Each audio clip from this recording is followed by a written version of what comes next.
Hello' welcome to my চটুচা blog.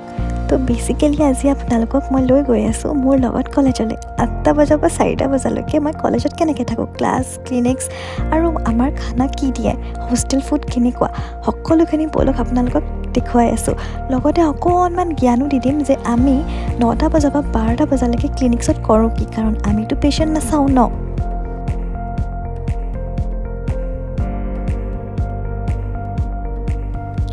যিহেতু মই কৈছিলোঁ আমাৰ ক্লিনিক্স থাকে 9টা বজাৰ পৰা 12টা বজালৈ।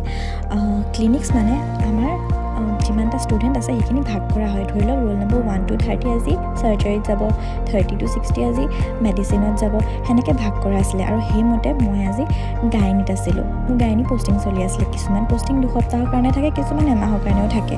তো সেইখিনি আৰু তো গাইনী পষ্টিঙত আমি সাধাৰণতে মানে গৈ পিনি পেচেণ্ট চাব নালাগে, আমি অবজাৰ্ভ কৰিব লাগে, হিষ্ট্ৰী ল'ব লাগে, বস্তুবোৰ শিকিব লাগে, মানে চাই শিকিব লাগে আৰু যিমান পাৰোঁ। আজি ভাল লাগিলে। আজি দুটা নিউবৰ্ণ বেবি। মই আজি সৰু কেঁচুৱা